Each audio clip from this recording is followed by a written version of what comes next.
Hi friends, welcome back to my channel. இன்னைக்கு நம்ம இந்த வீடியோல வெயின் சி பூத் எழுதின The Rhetoric of Fictionல chapter 3 பார்க்க போறோம். Already chapter 1 and 2 and also author பத்தின intro, work பத்தின intro எல்லாமே நம்ம வந்து ஆல்ரெடி பார்த்துட்டோம். அதை பார்க்காதவங்களுக்கு நான் டிஸ்கிரிப்ஷன் பாக்ஸ்ல லிங்க் கொடுத்துருக்கேன். அதை போய் நீங்க கிளிக் பண்ணி பார்த்துக்கோங்க.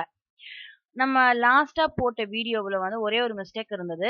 என்ன அப்படின்னா unreliable narrator is called as author second self அப்படின்னு சொல்லி நான் கொடுத்துருப்பேன். அது வந்து தப்பு. இம்ப்ளாய்டு ஆத்தர் தான் வந்துட்டு செகண்ட் ஷெல்ஃப் அப்படின்னு அழைக்கப்பட்டது. அதை பத்தின டீட்டெயில்ஸ் எல்லாமே நம்ம உள்ளுக்குள்ள பார்க்கலாம். சாப்டர் 3ல வந்துட்டு இதுல இருக்கக்கூடிய எல்லா சாப்டர்ஸ்லுமே வந்து ஒரு சில சாப்டர் அப்படின்றது வந்து ரொம்பவே முக்கியமானது அப்படின்னு சொல்லுவோம்ல. ஸோ அந்த மாதிரி இதுவும் வந்து ரொம்பவே முக்கியமான ஒரு சாப்டர். இதுல வந்து என்னென்ன பாயிண்ட்ஸ்லாம் டிஸ்கஷன் பண்ணிருக்காங்க அப்படின்னு பாத்தீங்கன்னா real author and implied author அப்படின்னு சொல்லி ஆத்தரை 2 வகையா பிரிச்சு வந்து பேசியிருப்பாங்க. இந்த சாப்டரோட ஹெட்டிங்கே வந்து all author should be objective அப்படின்றதான் ஹெட்டிங். ஆனா இவர் என்ன சொல்லியிருப்பாருன்னா அப்ஜெக்டிவா இருக்கிறது அப்படின்றது வந்து ரொம்பவே டிஃபிகல்ட். ஒரு ஒர்க் அப்படின்னு நீங்க எடுத்துட்டீங்கனாலே அது ஆட்டோமேட்டிக்கா என்ன பண்ணிடும் அப்படின்னா அந்த நாவலிஸ்ட் வந்துட்டு நம்மளுக்கு மைண்ட்ல கொண்டு வந்துடும். அந்த ஆத்தர் யாரு அப்படின்றத மைண்ட்ல கொண்டு வந்துடும். அதனால அப்ஜெக்டிவா இருக்கிறது ரொம்பவே டிஃபிகல்ட்டான ஒரு விஷயம் அப்படின்ற மாதிரி பேசியிருப்பாரு. நெக்ஸ்ட் வந்து implied author is called as author second self அப்படின்றத பத்தி பேசிப்பாங்க. இதை யார் காயின் பண்ணாங்க, யார் வந்து வெளியில கொண்டு வந்தாங்க, இவர் சொன்ன இம்ப்ளாய்டு ஆத்தருக்கும் இந்த ஆத்தர் செகண்ட் செல்ஃப்க்கும் எப்படி ஒரு ரிலேஷன்ஷிப், இதை பத்தின டிஸ்கஷன்ஸ் எல்லாமே கொடுத்துருப்பாங்க. தென் வந்து இம்பார்ஷியாலிட்டி பத்தி பேசியிருப்பாங்க. நெக்ஸ்ட் வந்து நியூட்ரலிட்டி அப்படின்றது தான் வந்துட்டு ஒரு அப்ஜெக்டிவ் அப்படின்னு நம்ம எடுத்தோம்னா ஆத்தரோட ஃபர்ஸ்ட் வேலை வந்து நியூட்ரலா இருக்கிறது அப்படின்ற மாதிரிலாம் பேசியிருப்பாங்க. தென் ஃபைனலா வந்து என்ன கொடுத்துருப்பாங்கன்னா இந்த அப்ஜெக்டிவ்காக சில வந்து கூற்றுகள் வந்து கொடுத்துருப்பாங்க. அதாவது மேஜர் கிளைம்ஸ் டு அப்ஜெக்டிவிட்டி கொடுத்துருப்பாங்க. இந்த பாயிண்ட்ஸ் தான் வந்து இந்த சாப்டர் 3ல வந்து நம்ம டிஸ்கஷன் பண்ண போறோம். First all authors should be objective அப்படின்றதுல வந்து ஒரு சின்ன இன்ட்ரோடக்ஷன் மாதிரி கொடுத்துருப்பாங்க. இதுல வந்து என்ன சொல்லியிருப்பாங்கன்னா இந்த மாடர்ன் ஃபிக்ஷனோட ஃபவுண்டர்ஸ் எல்லாருமே இருக்காங்கல்ல, அவங்களோட ஆத்தரோட ஸ்டேட் ஆஃப் மைண்டை வந்து நம்ம டீல் பண்ணி பார்க்குறோம் அப்படின்னு சொன்னோம்னா நிறைய ரைட்டர்ஸ் அவங்களோட ஒர்க்கிங்கை வந்து செல்ஃப் எக்ஸ்பிரஷன் அப்படின்னு நம்ம நினைக்கக்கூடிய ஒரு சில ரைட்டர்ஸ் வந்து என்ன பண்றாங்கன்னா ரொம்பவே ஆச்சரியமான ஒரு விஷயத்த கொடுக்குறாங்க. என்ன அப்படின்னா இந்த சப்ஜெக்டிவிட்டி அப்படின்ற அந்த ஒரு கொடுமையான விஷயத்துல இருந்து ஒரு ஃப்ரீடத்தை நாடி போகணும் அப்படின்ற மாதிரியான ஒரு ஷாக்கிங்கான ஒரு விஷயத்த வந்து அவங்க கொடுக்குறாங்க அப்படின்னு சொல்லிப்பாங்க. இது வந்து எதை வந்து எக்கோ பண்ணுது அப்படின்னு கேட்டீங்கன்னா கோட்ஸோட பாயிண்ட வந்து எக்கோ பண்ணிருக்கோம். அவர் வந்து என்ன சொல்லியிருக்காருன்னா every healthy effort is directed from the inward to the outward world அப்படின்னு கொடுத்திருப்பாரு. ஸோ இதை வந்து எக்கோ பண்ற மாதிரி தான் வந்து அந்த மாடர்ன் ஃபிக்ஷன் வந்து இருக்கு அப்படி அதுல இருக்கக்கூடிய நிறைய ரைட்டர்ஸ் வந்து அப்படிதான் நினைக்கிறாங்க அப்படின்ற மாதிரி சொல்லியிருப்பாரு. நெக்ஸ்ட் வந்து இந்த அப்ஜெக்டிவிட்டி அப்படின்றதுக்கு வந்து சினோனிம்ஸ் அப்படின்னு பாத்தீங்கன்னா இம்பர்சனாலிட்டி அண்ட் டிட்டாச்மெண்ட் அப்படின்னு இதெல்லாம் வந்து அவரே உள்ள கொடுத்திருக்கிற பாயிண்ட். ஸோ இதுக்கு வந்து சினோனிம்ஸா வந்து இம்பர்சனாலிட்டி, டிட்டாச்மெண்ட் அப்படிலாம் வந்து கொடுத்துருக்காரு. இப்ப நாம என்ன பண்ண போறோம்னா இந்த சாப்டர்ல 3 செப்பரேட் குவாலிட்டிஸை எடுத்து அதை வந்து நம்ம டீட்டெயிலா பார்க்க போறோம். அந்த 3 செப்பரேட் குவாலிட்டிஸ் என்ன அப்படின்னா நியூட்ரலிட்டி, இம்பார்ஷியாலிட்டி அண்ட் இம்பாசிபிளைட் அப்படின்னு சொல்லி சொல்றாரு. ஸோ நடுநிலைமையா இருக்கிறது, அசாத்தியத்தன்மை, இந்த மாதிரி விஷயங்கள் எல்லாம் பார்க்கலாம் அப்படின்ற மாதிரி சொல்லியிருக்காரு. இதுல ஃபர்ஸ்ட் சப்ஹெட்டிங் அப்படின்னு பாத்தீங்கன்னா neutrality and author second self அப்படின்னு சொல்றாங்க. இதுல வந்துட்டு என்ன சொல்றாருன்னா ஒரு ஆத்தர் அப்படின்னு எடுத்துட்டோம்னா அவங்களோட ஃபர்ஸ்ட் ஆட்டிடியூட் அப்ஜெக்டிவிட்டியில ஃபர்ஸ்ட் ஆட்டிடியூட் என்னன்னா நியூட்ரலா இருக்கக்கூடாது. எல்லா வேல்யூஸ்லயுமே வந்து அவங்க என்ன பண்ணிருக்கணும், நியூட்ரலா இருக்கணும். அவங்களுக்கு வந்து எது குட்டா இருந்தாலும் சரி, எது பேடா இருந்தாலும் சரி, வாட் எவர் எல்ஸ் அதுல வந்துட்டு அவங்க என்ன பண்ணிருக்கணும், அவங்களுக்கு ஆர்வம் இருந்தாலும் சரி இல்லாட்டியும் சரி அவங்களோட அறிக்கைகள் எல்லாமே வந்துட்டு நியூட்ரலா இருக்கணும் அப்படின்ற விஷயத்தான் வந்து ஃபர்ஸ்ட் பாயிண்டா வைக்கிறாரு. நெக்ஸ்ட் வந்து என்ன சொல்றாரு அப்படின்னா இந்த நியூட்ரலிட்டி அண்ட் ஆத்தர் செல்ஃப்ல வந்து இந்த அப்ஜெக்டிவிட்டியை தான் வந்து நியூட்ரலா இருக்கணும் அப்படின்றத சொல்லிட்டார்ல. இது வந்துட்டு கீட்ஸ் வந்து என்ன பண்ணாருன்னா 1818ல சொல்றாரு. என்ன சொல்றாருன்னா the poetic character has no character, it lives in gusto to be it foul or fair, high or low, rich or poor, mean or elevated அப்படின்னு சொல்லிட்டு இந்த பாயிண்ட வந்து எக்கோ பண்ணி கீட்ஸ் வந்து 1818ல சொல்லியிருக்கிறாரு. அதுக்கப்புறம் 3 டிகேட்ஸ் வந்து கழிச்சதுக்கு அப்புறமா பிளாபர்ட் வந்துட்டு என்ன பண்றாருன்னா இதுக்கு ரெக்கமெண்ட் பண்றாரு. ஒரு கவிஞரா இருக்கும் போது அங்க இருக்கக்கூடிய அந்த நல்லாசிரியருக்கெல்லாம் நியூட்ரலிட்டி அப்படின்றது வந்து ஒரு சயின்ஸோட ஆட்டிடியூட் மாதிரி தெரியும் அப்படின்னு சொல்லியிருக்கிறாரு. But he says art must achieve by aptness method the precision of physical science அப்படின்னு சொல்லியிருக்கிறாரு. அதே நேரத்துல சாட்ரு வந்து என்ன சொல்றாருன்னா இந்த அனாலஜி வித் சயின்ஸ் எல்லாம் வந்து கைவிட்டுருங்க, அதெல்லாம் வந்து இது கிடையாது, சயின்ஸ் இஸ் அப்ஜெக்டிவ் அப்படின்னு சொல்லி சொல்றாரு. நெக்ஸ்ட் வந்துட்டு ஒரு ரீடிங் ஒரு ஸ்டேட்மெண்ட்டை வந்து நீங்க ரீட் பண்றீங்க அப்படின்னா ரொம்பவே வந்து கேர்ஃபுல்லா இருக்கணும். அந்த ஆர்டிஸ்டோட நியூட்ரலிட்டி எல்லாமே வந்து அந்த கமிட்மெண்ட்ல வெளியில வரும். அப்ப வந்து நீங்க ரொம்ப டீப்பரா அந்த வேல்யூவை நீங்க பார்க்கும்போது உங்களுக்கு வந்துட்டு என்ன தெரியும், அந்த நியூட்ரலிட்டி எல்லாமே அதோட ரிலேஷன்ஷிப் என்ன அப்படின்றது எல்லாமே வந்துட்டு நம்மளுக்கு வெளியில வரும் அப்படின்னு சொல்லியிருக்காங்க. ஸோ இதுக்கு வந்து எக்ஸாம்பிளா வந்து என்ன பண்ணியிருக்காங்கன்னா, இந்த செக்கோவ் இருக்கார்ல, அவரோட ஃபர்ஸ்ட் அவர் என்ன பண்ணியிருக்காருன்னா, இந்த நியூட்ரலிட்டிய வந்து டிஃபென்ஸ் பண்ணி ரொம்ப பிரேவா வந்து ஆரம்பிச்சிருக்காரு. பட் அவர்னால என்ன பண்ண முடியலையா, ஒரு 3 சென்டென்ஸ் கூட வந்துட்டு அவரோட கமிட்மெண்ட் இல்லாம எழுத முடியல அப்படின்னு சொல்லியிருக்காரு. ஸோ அகைன் அண்ட் அகைன் அவர் என்ன சொல்ல வர்றாரு அப்படின்னா, most passionate kind of commitment called as objectivity அப்படின்னு சொல்லி கோட் பண்ணியிருக்கிறாங்க. ஸோ எல்லா ரைட்டரும் வந்து அப்ஜெக்டிவா இருக்கணும் ஆஸ் கெமிஸ்ட் மாதிரி. அவங்க எல்லாருமே வந்து சப்ஜெக்ட் லைனை வந்து அபேண்டன் பண்ணணும் அப்படின்ற மாதிரி சொல்லியிருக்காங்க.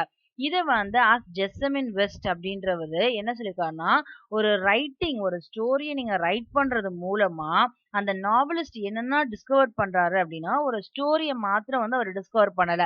அதே நேரத்துல அந்த ரைட்டர் வந்து ஒரு அபிஷியல் ஸ்கிரைபு கொடுக்குறாரு, அது வந்து ஸ்பீக் பண்றதுக்காக. திஸ் இஸ் கால்ட் அஸ், இதைத்தான் நாம வந்து என்னன்னு சொல்றோம், இம்ப்ளைட் ஆத்தர் அப்படின்னு நம்ம சொல்றோம். ஸோ இம்ப்ளைட் ஆத்தரை வந்து வேற என்ன மாதிரி சொல்லலாம், அபிஷியல் ஸ்கிரைப் அப்படின்னு சொல்லலாம். இல்லைன்னா இந்த டேர்மை வந்து எங்க இருந்து ரிவைவ் பண்ணாங்க அப்படின்னா, கேத்லீன் டிலோட்சான் அப்படின்றவர்கிட்ட இருந்து தான் வந்து டிரைவ் பண்ணி வந்தது. இது வந்து ஃபர்ஸ்ட் இந்த ஆத்தர் செகண்ட் செல்ஃப் அப்படின்றத வந்துட்டு ஃபர்ஸ்ட் காயின் பண்ணவர் யாருன்னா எட்வர்ட் டவுடன் அப்படின்றவர் தான் வந்து ஃபர்ஸ்ட் வந்து காயின் பண்ணியிருக்கிறாரு. ஸோ அவர்கிட்ட இருந்து இதை வந்து கொஞ்சம் ப்ராட்டப் பண்ணி அட்டென்ஷன் கொண்டு வந்தது யாரு அப்படின்னா இந்த கேத்லின் டிலோட்சன் அப்படின்றவர். ஸோ இப்போ வந்து நம்ம என்ன பண்ணலாம், இந்த இம்ப்ளாய்டு ஆத்தரை வந்துட்டு அஃபிஷியல் ஸ்கிரைபுன்னு சொல்லலாம், இல்லைன்னா வந்து ஆத்தர் செகண்ட் செல்ஃப் அப்படின்னு சொல்லலாம். அதுக்கப்புறமா என்ன சொல்றாங்க அப்படின்னா, இந்த இம்ப்ளாய்டு ஆத்தர் அப்படின்றதே வந்துட்டு இந்த பாயிண்டே வந்து நம்மளுக்கு வந்து என்ன கொடுக்குதுன்னா, ரொம்ப ஒரு கிளியர் ஸ்ட்ரக்சர் கொடுக்குது. அதுல வந்து ஒரு சப்ஜெக்டிவிட்டி இருக்கு அப்படின்ற ஒரு கிளியர் ஸ்ட்ரக்சர் கொடுக்குது அப்படின்னு சொல்லியிருக்காங்க. ஸோ இது வந்து அஃபிஷியல் ஸ்கிரைபுன்னு சொல்லப்படுறது மூலமா இது வந்துட்டு என்ன பண்ண முடியாது அப்படின்னா, எல்லா வேல்யூஸ்லயும் வந்து நியூட்ரலா இருக்கிறதுக்கு சான்சஸ் ரொம்பவே கம்மி அப்படின்னு சொல்லியிருக்கிறாரு. இதுக்கு நிறைய பேர் வந்து கோட் எல்லாம் கொடுத்திருக்காங்க. ஜோசப் ஆண்ட்ரியூ ஒரு கோட் கொடுத்திருக்காரு, ஜொனாதன் வைல்டு, ஃபீல்டிங் எல்லாருமே வந்து ஒவ்வொரு சில கோட்ஸ் கொடுத்திருக்காங்க. இதை முடிஞ்சா நீங்க இந்த சாப்டரை ரீட் பண்ணி பாருங்க. அதாவது நான் சொல்ற இந்த முக்கியமான சாப்டர்ஸ்ல மட்டுமாவது வந்து நீங்க ரீட் பண்ணிட்டு போங்க எக்ஸாம் போறதுக்கு முன்னாடி. சோ அதுக்கு அடுத்த பாயிண்ட் என்ன சொல்றாங்கன்னா, ஒரு ஸ்பீக்கர் அப்படின்றது வந்துட்டு ஒரு பர்சனா, மாஸ்க், நரேட்டர் இந்த மாதிரியான வேர்ட் மூலமா வந்து நம்ம என்ன பண்றாங்க, ரெஃபர் பண்றாங்க. ஒரு ஓல்டு ஸ்டைல் எஃபர்ட் வந்துட்டு எதை கண்டுபிடிக்குது அப்படின்னு சொன்னீங்கன்னா, தீம் அண்ட் மாரலை பத்தி தான் வந்துட்டு போகுது. பட் அதெல்லாம் வந்து நிராகரிக்கப்படுகிறது. அதே மாதிரி ஒரு நியூ ஸ்டைல் அப்படின்றது வந்துட்டு மீனிங்கை வந்து சர்ச் பண்ணிட்டு போகுது. அந்த ஒர்க் வந்து என்ன கம்யூனிகேட் பண்ணுது, அது வந்து என்ன சிம்பிளைஸ் பண்ணுது அப்படின்ற அந்த மீனிங்கை வந்துட்டு சர்ச் பண்ணிக்கிட்டே போகுது. மொத்தத்துல ஆனா 2 ஸ்டைலும் வந்து ஒரு சேம் கைண்ட் ஆஃப் மிஸ்ரீடிங் தான் அப்படி சொல்றாங்க. ஸோ இந்த 2 கைண்டுமே வந்துட்டு எதை எக்ஸ்பிரஸ் பண்ணுது அப்படின்னு கேட்டீங்கன்னா, ஒரு பேசிக் நீடை தான் வந்து எக்ஸ்பிரஸ் பண்ணுது. அத வந்து ஏதாவது என்ன அர்த்தம் அப்படின்னா, ஒரு ஆத்தர் வந்து எந்த இடத்துல அவர் நிக்கணும் அப்படின்னு சொல்லி ஆசைப்படுறாருன்ற விஷயத்தை தான் வந்து நம்மளுக்கு என்ன கொடுக்குறாங்க, வெளியில கொடுக்குறாங்க அப்படின்னு சொல்றாரு. So where the author wants to stand அப்படின்னு சொல்லிப்பாங்க. நெக்ஸ்ட் என்ன சொல்றாங்கன்னா, இம்ப்ளைடு ஆத்தர் அப்படின்றது வந்துட்டு ஒரு எக்ஸ்ட்ராக்டபிள் மீனிங் மட்டும் கிடையாது, but also the moral and emotional content அப்படின்னு சொல்றாரு. இது வந்துட்டு ஒரு எக்ஸ்ட்ராக்டபிள் மீனிங் மட்டும் உள்ளடக்கியது கிடையாது, இதுல வந்து மாரலும் எமோஷனல் கண்டென்ட்டும் இருக்கு. அதாவது வந்து ஒரு கேரக்டர்னா ஒரு கேரக்டரோட பிட் ஆஃப் ஆக்ஷன், சஃபரிங் எல்லாமே அதுக்குள்ள இருக்கிறது அப்படின்னு சொல்றாங்க. இதுல வந்து 3 டேர்ம்ஸா வந்து அந்த இம்ப்ளாய்டு ஆத்தர்ல பிரிக்கிறாங்க. அந்த 3 டேர்ம்ஸ் என்னன்னா ஸ்டைல், டோன், டெக்னிக்.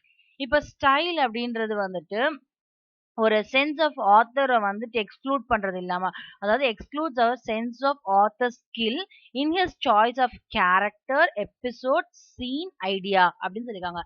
அதாவது என்ன அப்படின்னு பாத்தீங்கன்னா, ஒரு ஆத்தரோட ஸ்கில் அப்படின்றது வந்து அவர் சாய்ஸ் பண்றக்கூடிய கேரக்டர்ல இருக்கும், இல்லைன்னா எபிசோட்ல இருக்கும், இல்லைன்னா வந்து அவர் ப்ரெசென்ட் பண்ற அந்த சீன்ல இருக்கும், இல்லைன்னா அவரோட ஐடியால இருக்கும். அதுல எல்லாத்துலயுமே அவருக்குன்னு ஒரு ஸ்டைல் இருக்கும்ல. ஃபார் எக்ஸாம்பிளுக்கு வந்து இப்ப நம்ம பாலா படத்தை வந்து பார்க்கும் போதே, நம்ம டைரக்டர் பாலா படத்தை வந்து நம்ம பாக்குறச்சே நம்ம சொல்லிடலாம், இது வந்து இவர் தான் டைரக்ட் பண்ணிருக்காரு, பிகாஸ் இது வந்து அவரோட ஸ்டைல் அப்படின்றத நம்ம கண்டுபிடிக்கிறோம் பாத்தீங்களா. சோ அந்த மாதிரி தான் அவங்க சொல்லியிருக்காங்க. ஒரு இம்ப்ளாய்டு ஆத்தரோட ஃபர்ஸ்ட் டேர்ம் வந்து ஸ்டைல்லே தெரிஞ்சிரும். நெக்ஸ்ட் வந்து டோன் சொல்றாங்க. டோன் வந்துட்டு எதை டிபெண்ட் பண்ணிருக்குன்னா hard facts of action and character in the tale. அந்த டெய்ல இருக்கக்கூடிய அந்த ஆக்ஷன் அண்ட் ஆல்சோ கேரக்டர் தான் வந்து டிபெண்ட் பண்ணி இருக்கக்கூடியது இந்த டோனுன்றது. நெக்ஸ்ட் தேர்ட் திங் வந்து டெக்னிக் அப்படின்னு சொல்றாங்க. இந்த டெக்னிக் அப்படின்றது வந்து அவரோட ஓன் சாய்ஸ் தான் வந்து இந்த டெக்னிக். ஒவ்வொருத்தவங்களுக்கும் ஒரு சில டெக்னிக்ஸ் இருக்கும்ல. ஃபார் எக்ஸாம்பிளுக்கு வந்துட்டு இப்ப நம்ம வேற ஏதோ ஒரு டிரெக்டர் எடுத்துக்கோமே, அவரோட டெக்னிக் இதுதான் அப்படின்னு சொல்லி. ஃபார் எக்ஸாம்பிள் சேரன் டிரெக்டர் இருக்கார்ல, இப்ப அவரை எடுத்துட்டோம் அப்படின்னா அவரோட டெக்னிக்ஸ் எல்லாம் வந்து நம்ம என்னென்ன யூஸ் பண்ணுவாரு அப்படின்றது நமக்கு நல்லாவே தெரியும். இந்த பழைய காலத்துல இந்த மாதிரியான ஒரு நேச்சுரலான ஒரு விஷயத்தை தான் அவர் வந்து யூஸ் பண்ணுவாரு. இதே இது வந்து நீங்க டைரக்டர் சங்கர் அப்படின்னு எடுத்தீங்கன்னா அவரோட டெக்னிக்ஸ் வேற மாதிரி இருக்கும். ஸோ அந்த மாதிரியான டெக்னிக்ஸ் டிவியேஷன்ஸ்லாம் வந்துட்டு அவங்களோட ஓன் சாய்ஸ் தான். அதை பார்த்துமே வந்து அந்த இம்ப்ளாய்டு ஆத்தரோட ஒரு ஒன் ஆஃப் த டேர்ம்ஸ் அப்படின்னு சொல்லி மென்ஷன் பண்றாங்க. நெக்ஸ்ட் வந்து ஃபார்ட் மேடக்ஸ் ஃபார்ட் அப்படின்றவர் வந்துட்டு என்ன திங்க் பண்றாருன்னா இந்த ஃபீல்டிங், டெஃபோ அண்ட் தாக்கரே இவங்க 3 பேருமே வந்து ஒரு அன்மீடியேட்டட் ஆத்தர்ஸ் அப்படின்னு சொல்லி திங்க் பண்றாங்க. அவர் வந்து என்ன கண்டம் வைக்கிறாரு அப்படின்னு சொன்னா இவங்க 3 பேருமே வந்துட்டு இன்சின்சியர் பர்சன். ஈவன் தான் அவங்களோட ரீசன்ஸ் எல்லாமே நம்ம என்ன பண்ணிக்கிறோம் ஒத்துக்க கூடியதாகவே இருந்தாலும் இவங்க வந்து ஒரு இன்சின்சியர் பர்சன் அப்படின்னு சொல்லிட்டு கண்டம் பண்றாரு. நெக்ஸ்ட் வந்து ஒரு ஆத்தருக்கும் ஒரு implied author. Author is nothing but real author. So ஆத்தருக்கும் இம்ப்ளாய்டு ஆத்தருக்கும் என்னென்ன டிஸ்டிங்ஷன் இருக்கு அப்படின்னு பார்த்தோம்னா ஃபர்ஸ்ட் திங் வந்துட்டு ஆர்டிஸ்டோட அப்ஜெக்டிவிட்டி வந்து டிஃபரன்ஸா வரும். செகண்ட் திங் வந்துட்டு ஹார்ம்ஃபுல் எரர் ஆஃப் பிரிட்டெண்டிங். அதாவது வந்து ஒரு ஆத்தர் வந்து டைரக்டா வந்து என்ன பண்ணலாம், தப்பா இருக்கு இதெல்லாம் வந்து டைரக்ட் இன்ட்ரூஷன்ஸ் எல்லாத்தையுமே வந்து அவர் டைரக்டா சொல்ல முடியும். ஆனா ஒரு இம்ப்ளாய்டு ஆத்தர்னால வந்துட்டு அதை வந்து சொல்ல முடியாது. தான் செஞ்சதை வந்து தானே சொல்ல மாட்டாங்களே. ஸோ அந்த ஹியூமன் எரர்ஸ் எல்லாத்தையுமே வந்து பிரிட்டன் பண்ற மாதிரி தான் இருக்கும் அப்படின்ற மாதிரி சொல்றாங்க. நெக்ஸ்ட் சப்டைட்டில் பாத்தீங்கன்னா இம்பார்ஷியாலிட்டி அண்ட் அன்ஃபேர் எம்பசஸ். இதுல வந்து ரொம்ப ஈஸியான ஒரு விஷயம் தான் சொல்லியிருப்பாங்க. ஃபர்ஸ்ட் வந்துட்டு என்ன சொல்றாங்க அப்படின்னா பிளாபர்ட்டும் செக்கோவும் வந்துட்டு இந்த அப்ஜெக்டிவ் அப்படின்றதுக்கு ஒரு வேண்டுகோள் வைக்கிறாரு. என்ன அப்படின்னா not to lead the dice, not to take sides unjustly against or for the particular character அப்படின்னு சொல்லி ஒரு கோட் கொடுத்து ஆரம்பிக்கிறாரு. இதுல என்ன சொல்றாங்கன்னா இப்ப மாடர்ன் ஃபிக்ஷன்லாம் இருக்கு பாத்தீங்களா, அது எல்லாமே வந்து ஒரு அசம்ஷன்ல தான் எழுதுறாங்க. அது ஒரு பேசிக் கமிட்மெண்ட் தான், ஜஸ்ட் டு அண்டர்ஸ்டாண்ட் அப்படின்னு சொல்லி சொல்றாரு. பட் அசம்ஷன் அப்படின்றதுல வந்துட்டு நியூட்ரலிட்டியில இருந்து ரொம்பவே டிஃபரான ஒரு விஷயம் இல்லையா அப்படின்றதையும் வந்து அவங்க வைக்கிறாங்க. இன்னொரு விஷயம் என்ன சொல்றாங்கன்னா இந்த ரைட்டர்ஸ்லாம் வந்து who are successful in getting their readers. அவங்க வந்துட்டு என்ன பண்றாங்கன்னா ரொம்பவே சக்சஸ்ஃபுல் ஒரு ரீடர்ஸை வந்து அவங்க பெறுறதுக்கு வந்து ரொம்பவே சக்சஸ்ஃபுல்லா இருக்கிறாங்க டு ரிசர்வ் ஜட்ஜ்மெண்ட். அதே நேரத்துல வந்து they are not impartial about whether the judgment should be reserved. அது வந்து ரிசர்வ் ஆயிருக்கும் அப்படின்னு சொல்லிட்டு அவங்க வந்து என்ன பண்ண முடியாது, இம்பார்ஷியலா இருக்க முடியாது அப்படின்னு சொல்லுவாங்க. அதுலயும் வந்து எக்ஸாம்பிள்ஸ் எல்லாம் நிறைய கொடுத்துருவாங்க. ஈவன் தான் எல்லா கேரக்டர்ஸுமே வந்து ஈக்குவல் மாரல், இன்டெலக்சுவல், ஏஸ்தட்டிக் எல்லாமே இருக்கு. ஆனாலும் ஒரு சில கேரக்டருக்கு ரெண்டு கேரக்டருக்கு வந்து வித்தியாசங்கள் இருக்கு. ஃபார் எக்ஸாம்பிளுக்கு இப்ப Hamlet is not fair to Claudius அப்படின்னு சொல்லி மென்ஷன் பண்ணிருக்காரு. அதே மாதிரி Othello is not fair to Cassio அப்படின்றதையும் மென்ஷன் பண்ணிருக்காரு. இப்ப இந்த ரெண்டு கேரக்டருக்குமே வந்துட்டு எல்லா விஷயங்களுமே ஈக்குவல் தான். பட் ரெண்டுக்குமே வந்துட்டு நாட் ஃபேர் அப்படின்றதையும் மென்ஷன் பண்ணிருக்காங்க. நெக்ஸ்ட் வந்துட்டு எந்த இதை எடுத்துக்காட்டா காமிச்சிருக்காருன்னா மர்ச்சன்ட் ஆஃப் வெனிஸ் பை ஷேக்ஸ்பியரை வந்து நிறைய எக்ஸாம்பிள்ஸ் எடுத்து காமிச்சிருக்கிறாரு. என்ன சொல்ல வர்றாரு அப்படின்னா இந்த மாடர்ன் ஃபிக்ஷன்ஸ் எல்லாமே வந்து அசம்ஷன் மூலமா எழுதப்பட்டது. இதுல இருக்கக்கூடியது வந்து எல்லாமே வந்து ஒரு கன்ஃபியூஷன்ல இருக்கும். அந்த கன்ஃபியூஷனை வந்து ஒரு டிசீஸ் மாதிரி கூட அவர் கன்சிடர் பண்றாரு. சோ இவரை பொறுத்த வரைக்கும், அதாவது பூத்தை பொறுத்த வரைக்கும் என்னன்னா ஒரு நாவல் அப்படின்றது வந்து அது அசம்ஷன்ல எல்லாம் இருக்கக்கூடாது, ஒரு ரூல்ஸ் அண்ட் ரெகுலேஷன்ஸ் ஃபாலோ பண்ணக்கூடாது, அதே நேரத்துல அது வந்து அசம்ஷனா இருக்கக்கூடாது அப்படின்றதையும் இவர் வந்து பாயிண்ட் வைக்கிறாரு. நெக்ஸ்ட் திங் வந்துட்டு என்ன சொல்றாருன்னா இந்த மாடர்ன் நாவல்ஸ் எல்லாமே வந்துட்டு மோர் அண்ட் மோர் இம்மார்டலா இருக்கு. அவங்க வந்து அதாவது வந்துட்டு ஒரு சைட் ஆஃப் லவ் அப்படின்னு நம்ம எடுத்துட்டோம்னா அது வந்து பியோர் லவ்வா காமிக்குது. அதே நேரத்துல ஒரு உரிமத்தின் பக்கமா நம்ம எடுத்தோம் அப்படின்னு பாத்தீங்கன்னா அது வந்து ஃப்ரீடமா காமிக்கும். ஒரு லவ்வவே வந்துட்டு பிரிச்சு காமிக்கிறாங்க. ஸோ நெக்ஸ்ட் வந்து என்ன சொல்றாரு அப்படின்னா இப்ப நான் என்ன எடுத்துக்கிறேன், இப்ப நான் வந்துட்டு என்ன பண்றோம், I take mind, I am inevitable to every one but for my self அப்படின்னு சொல்லி கேட்காரு. ஒவ்வொருத்தருக்கும் நான் வந்து இன்எவிட்டபிளா இருப்பேன், ஆனா எனக்கு நான் எப்படி இருப்பேன், that is called as implied author அப்படின்னு சொல்றாரு. இதுக்கு வந்து எக்ஸாம்பிள்ஸ் தான் வந்து ஆஸ்ட்ரியன் பிரான்ஸ் கெஃப்காவோட த கேஸ்டில் அப்படின்றத எக்ஸாம்பிள் எடுத்துக்காரு. அதே மாதிரி ஐரிஷ் ரைட்டர் ஜேம்ஸ் ஜாய்ஸோட த டர்ன் ஆஃப் ஸ்க்ரூ அப்படின்றத எடுத்திருக்கிறாரு.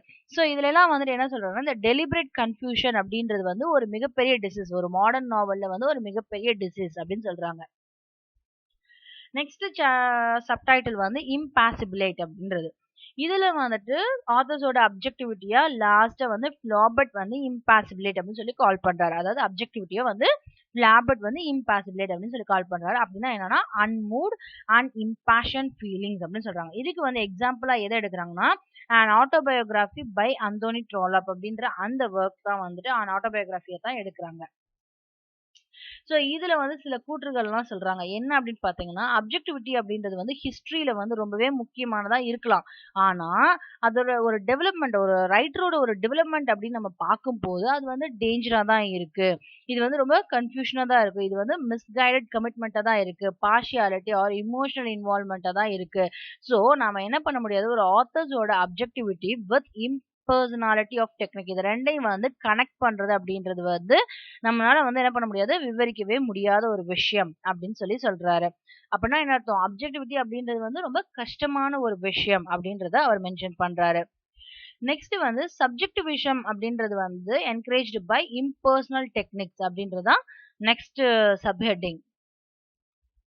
ஸோ இதுல வந்துட்டு என்னென்ன விஷயம் சொல்றாரு அப்படின்னா, ஒரு கண்மூடித்தனமான ஒரு அனுபவம் பத்தி பேசுறாரு. ஒரு QR லீவிஸ் என்ன சொல்றாருன்னா, ஒரு ஆத்தரும் ரீடரும் வந்துட்டு ஒரு டிஸ்டன்ட் எதுல இருந்து டிஸ்டன்ட் பண்ணணும்னா, அந்த சிம்பத்தட்டிக் கேரக்டர்ல இருந்து கொஞ்சமாவது வந்து டிஸ்டன்ஸ்ல இருக்கணும் அப்படின்னு சொல்லி QR லீவிஸ் சொல்றாரு. பட் நம்மளோட மாடர்ன் பெஸ்ட் செல்லர் கிட்ட இருந்து அவர் என்ன பாக்குறாரு அப்படின்னா, அந்த ஆத்தர் வந்துட்டு என்ன பண்றாங்கன்னா, டே ட்ரீம்ஸ் ஒவ்வொரு நாளும் இருக்கக்கூடிய அந்த டே ட்ரீம்ஸை வந்துட்டு அவங்க என்ன பண்றாங்க, போர்ட் பண்ணி எழுதுறாங்க. தென் ஹாட் இன்டு டிராமட்டிக் ஃபார்ம்ல எழுதுறாங்க. பட் ஆனா அதுல என்ன இல்லைன்னா, ஒரு குட் சென்ஸோ ஒரு காமன் சென்ஸோ உள்ள புகுத்தி அவங்க எழுதல அப்படின்ற விஷயத்தையும் சொல்றாரு. ஸோ இதுக்கு வந்துட்டு இன்னொரு எக்ஸாம்பிள் என்ன கொடுத்தாங்கன்னா, மைக்கேஸ் பிளான்ஸோட மைக் ஹேமர் அப்படின்றத எடுத்திருக்காங்க. இதுல நீங்க நல்லாவே நோட்டீஸ் பண்ணலாம், இந்த ஒர்க்ல வந்து நீங்க நல்லாவே நோட்டீஸ் பண்ணலாம். அதாவது மைக் ஹேமர் அப்படின்றது வந்துட்டு ஆங்கிலோ சாக்சன் அமெரிக்கனை வந்து பீட் பண்ணும் போது இவர் வந்து லெஸ் ப்ரூட்டலா தான் இருந்திருப்பாரு தேன் அவர் வந்து ஜூவை வந்து பீட் பண்றதை விட இங்க வந்து லெஸ் ப்ரூட்டலா தான் இருந்திருக்கிறாரு. அதே நேரத்துல இந்த ஹேமர் வந்துட்டு நீக்ரோவை வந்து பீட் பண்ணும்போது பாத்துட்டீங்கன்னா, இந்த 3 சீனை விட மோஸ்ட் ப்ரூட்டலா அந்த இடத்துல தான் வந்து தெரிகிறாரு அப்படின்றத சொல்றாரு. ஸோ இதெல்லாம் வந்து ஒரு கண்மூடித்தனமான ஒரு அனுபவம், இதெல்லாம் வந்து இந்த ஒர்க்ல வந்து நம்மளுக்கு தெரியுது அப்படின்னு சொல்றாரு. ஸோ நெக்ஸ்ட் வந்து என்ன சொல்றாங்கன்னா, ஒரு கண்மூடித்தனமான முரண் அப்படின்னு சொல்லி சொல்றாரு. இதுல வந்து அவங்களோட ஃபால்ஸ வந்து ஹைட் பண்றதுக்காக தான் கொடுத்துருக்காங்க. இந்த ஃபால்ஸ் எல்லாத்தையுமே வந்து அவங்களுக்கு வந்து ப்ரூஃப் பண்றது அப்படின்றது வந்து ரொம்பவே கஷ்டமான விஷயம். ஃபார் எக்ஸாம்பிளுக்கு அவங்க வந்து சப்ஜெக்டிவா எழுதுனாங்க அப்படின்னா, அவங்களோட தப்ப வந்து அவங்களே வந்து ப்ரூஃப் பண்ண முடியாதுல்ல.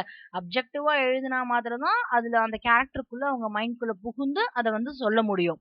பட் இந்த இடத்துல வந்துட்டு நம்ம இம்ப்ளாய்டு ஆத்தரை பத்தி தானே பேசிட்டு இருக்கோம். இதுல வந்து சப்ஜெக்டிவ் விஷயம் தான் அதிகமா இருக்கு.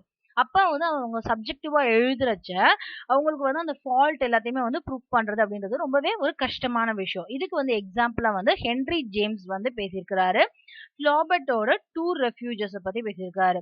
ஸோ அப்ஜெக்டிவிட்டியில ரியல் ஆத்தரோட சைன் அப்படின்னு சொல்லி பேசியிருக்காங்க. இது வந்து லவ்வையும் ஹேட்டையும் வந்து அன்டிரான்ஸ்ஃபார்ம்டா வச்சிருக்கோம். ஆல்மோஸ்ட் இட் இஸ் ஃபேட்டல் அப்படின்னு சொல்றாரு. ஸோ அதே நேரத்துல இந்த இமோஷன் ஜட்ஜ்மெண்ட் எல்லாமே வந்து இம்ப்ளைட் ஆத்தருக்கு உரியது. அது எல்லாமே வந்துட்டு என்னது, ஒரு கிரேட் ஃபிக்ஷன்ல வந்து ஒரு மிகப்பெரிய ஒரு ஸ்டஃபா தான் இருக்கு அப்படின்றதையும் அவர் சொல்லியிருக்கிறாரு. ஸோ ஃபைனலா இதோட அப்ட்ராக்ட் என்ன அப்படின்னு பாத்தீங்கன்னா, நாவல் அப்படின்றது வந்து ஏன் வந்து ஃபேரா இருக்கு அப்படின்னு பார்த்தோம்னா, 2 விஷயம். சப்ஜெக்டிவிட்டி அப்படின்றது வந்து ரொம்ப எக்ஸ்ட்ரீமா இருக்கு. ஆத்தரை வந்து 2 வகையா நம்ம வந்து பிரிக்கிறோம். Real author and implied author அப்படின்றத நம்ம பிரிக்கிறோம். ஸோ ரியல் ஆத்தர் அப்படின்றது வந்துட்டு அவர் வந்து அவருக்காக எழுத மாட்டாங்க. ஒரு ஆத்தர் அப்படின்றது வந்து தன்னோட வாய்ஸ்க்காக மாத்திரம், ஒரு ஒருத்தருக்காக மாத்திரம் அப்படி எழுத மாட்டாங்க. பட் இம்ப்ளைட் ஆத்தர் அப்படின்றது வந்து அப்ரோட அந்த ரீடர்ஸ் வந்து என்ன கேட்கறாங்களோ, அந்த ஜட்ஜ்மெண்ட் வந்து என்ன பண்றாங்களோ அது எல்லாமே இவரோட பாயிண்ட் ஆஃப் வியூ தான். இவர் வந்து அந்த சப்ஜெக்டிவிட்டியா தான் வந்து எழுதுறாங்க அப்படின்றத சொல்றாங்க. ஸோ நெக்ஸ்ட் வந்துட்டு என்ன சொல்றாங்கன்னா, இந்த ஆத்தர் வந்துட்டு இம்ப்ளைட் ஆத்தர் மூலமா வந்து பேசலாம். பட் நம்ம பூத்தை பொறுத்த வரைக்கும் ரெண்டுக்கும் வந்து என்னன்னா செப்பரேஷன் இருக்கணும். ஆத்தருக்கும் இம்ப்ளைட் ஆத்தருக்கும் ஒரு செப்பரேஷன் இருக்கணும் அப்படின்றத சொல்றாரு. ஆனா அப்படி இல்லாம இந்த இம்ப்ளைட் ஆத்தர்ல வந்து வெறும் சப்ஜெக்டிவிட்டி மாத்திரம் தான் இருக்கு அப்படின்றத கொடுத்திருக்கிறாரு. சோ அப்ஜெக்டிவிட்டி அப்படின்றத வந்து நம்ம தவிர்க்க முடியாத ஒரு விளைவுகளாக தான், இல்ல வந்து ஒரு இயற்கையான விஷயமாவோ நம்ம கருதல. அதே நேரத்துல இது வந்து ஒரு அழகியமா ஏஸ்தட்டிக்கா இருக்கணும். ஒரு கோல் வந்துட்டு நம்ம ஒன் ஷுட் டிரைவா இருக்கணும் அப்படின்றதையும் அவர் வந்து எடுத்து வைக்கிறார், முன் வைக்கிறாரு. சோ இவரை பொறுத்த வரைக்கும் என்னன்னா, ஒரு ஆத்தர் வந்து எழுதலாங்க. ஆனா அதுல வந்துட்டு ஒரு செப்பரேஷன் இருக்கணுங்க. இம்ப்ளைட் ஆத்தருக்கும் ஒரு நார்மலா ஒரு ஆத்தர் சொல்றதுக்கும் ஒரு செப்பரேட் இருக்கும். இது இவரோட பாயிண்ட் இல்ல, இது வந்து இம்ப்ளைட் ஆத்தரோட பாயிண்ட் தான் அப்படின்ற மாதிரி ஒரு செப்பரேஷன் இருக்கணும். இதுதான் வந்து அவரோட பாயிண்டா இந்த 3rd சாப்டர்ல சொல்லுவாரு. ஐ ஹோப் சோ இப்போ உங்களுக்கு அந்த 3rd சாப்டர் வந்து கிளியரா புரிஞ்சிருக்கும் அப்படின்னு நினைக்கிறேன். இதுல வந்து உங்களுக்கு ஏதாவது டவுட் இருந்தா எனக்கு கீழே கமெண்ட் பண்ணுங்க. I will answer for that. Thanks for your time and thanks for your வாட்சிங். All the best for your exam. எக்ஸாமுக்கு போறதுக்கு முன்னாடி அட்லீஸ்ட் இந்த 3rd சாப்டரை ஒரு தடவையாவது ரீட் பண்ணுங்க. இது இல்லாம நிறைய கோட் வந்து உள்ள இருக்கு. ஒவ்வொருத்தரும் சொன்னப்பட்ட நிறைய கோட்ஸ் இருக்கு உள்ள. நான் ஆல்ரெடி சொன்னேன்ல, ஜோசப் ஆண்ட்ரி சொல்லியிருக்காரு, ஜொனாதன் வைல்டு சொல்லியிருக்காரு, ஃபீல்டிங் சொல்லியிருக்காங்க. ஸோ அந்த மாதிரியான கோட்ஸ் எல்லாம் உள்ள இருக்கு. அதனால ஒரு தடவையாவது நீங்க இதை ரீட் பண்ணிக்கோங்க. இந்த வீடியோ உங்களுக்கு பிடிச்சிருந்துச்சுன்னா லைக் பண்ணி ஷேர் பண்ணி சப்ஸ்கிரைப் பண்ணுங்க.